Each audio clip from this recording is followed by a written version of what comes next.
segments, including right now Billy Embody. He covers for On3 Sports, LSU, and also SMU. Today we focus on yesterday's announcement, SMU, and the $36,000 per football player and men's basketball player. And Billy, thanks for your time. So SMU got the death penalty for basically being able to do the same thing now that's legal, correct? Pretty much. You know, that they included some community service that the guys have to do. They stuffed some backpacks for DISC Saturday night, but yes, it does appear that way. They need to be seen. They need to be able to put their arms in the air. We know that last fall that there was even discussion that perhaps they could be a part of something in the future, but everything's changed so dramatically. Do they feel like they can still put themselves in a position to be at some point higher at a level than they are right now? Yeah, I think so. And their actions over the last year have really backed it up. You know, they offered Sonny Dykes that big extension. He ended up going to TCU, and that whole drama played out. But then as soon as they hire Rhett Lashley, they announced a $100 million end zone complex. And SMU doesn't just announce things. They need to get to a certain point fundraising-wise to announce those type of things. They don't just kind of put out press releases and say they're going to do something. So that is, you know, a level of commitment.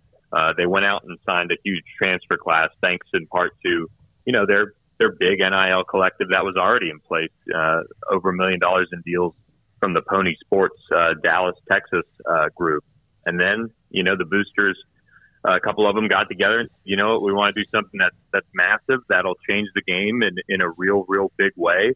And that's that every scholarship player is going to get a little piece of the cut. And by little, $36,000 a year. That's pretty insane, considering, you know, SMU pays the full cost of attendance for these players that are on scholarship, and you know that's a lot of money. So these guys, and I was talking to a couple people yesterday, these guys are probably getting, you know, about $50,000 in total kind of payout between legal from the school side and then legal from the collective side of things.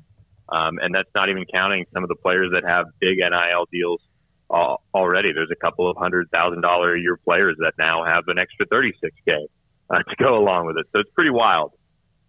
Billy, how much do moves like this tell conferences that may be looking to add a team, Big 12, Pac-12 down the line, that SMU is open for business? Yeah, I think it just continues the trend that they've been on. You know, they've been relevant the last few years. They haven't finished any of those seasons the way they've wanted to, for whatever reason, whether it's the coaching, you know, rumors last year or just kind of falling off during COVID or what have you. But they're committed. They're committed to winning at a very, very high level. Not comparing the two programs by any means, but I don't think anyone argues with Texas A&M's commitment to doing it right and doing it at a high level, but they don't have anything to show for it.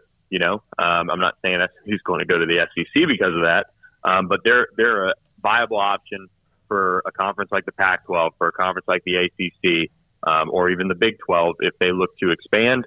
And they're going to be on at least the list of schools that you give a very, very serious consideration to, because at this point, they don't have necessarily the Power 5 resource and TV money coming in, but they're spending like crazy to try and make it happen. And so, you know, they're hoping that they break through with a 10-win or a conference championship type season and, you know, finally kind of back all that up.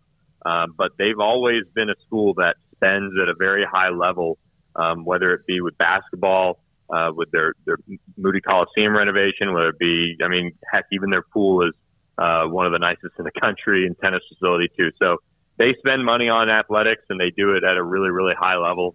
And so I think every conference, you know, quite honestly notices that to some degree.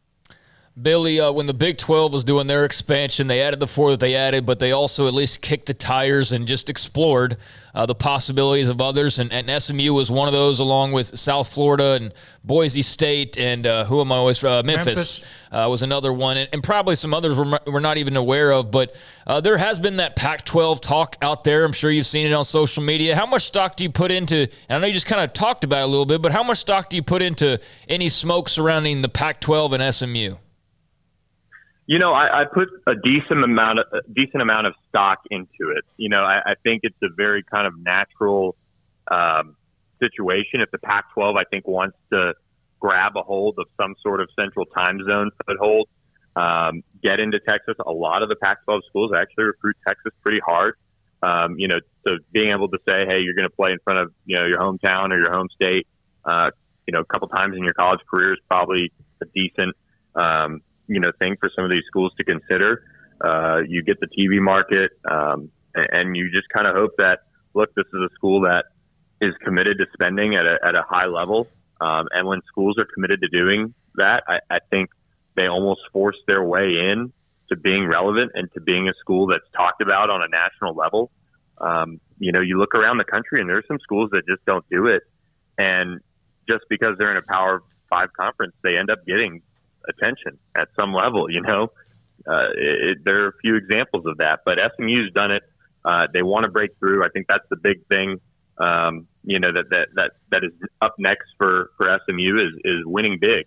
And they've got to do that, in my opinion, just to kind of validate everything. But, there are very few schools that are spending like SMU is in terms of trying to make the Power 5 a reality for them. Will their attendance change if they won? If they were at even, they're in the group of 5, and they're in that what you have is a hope and dream you can play for the national championship. But will their attendance ever get better if they start to have one of those runs?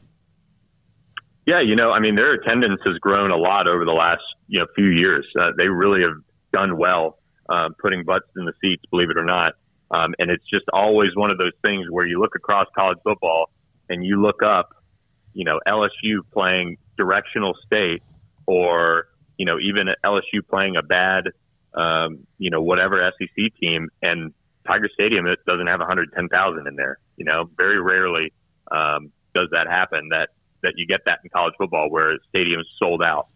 You look at some of the big games SMU's had, Cincinnati, Memphis, TCU, North Texas draws really well.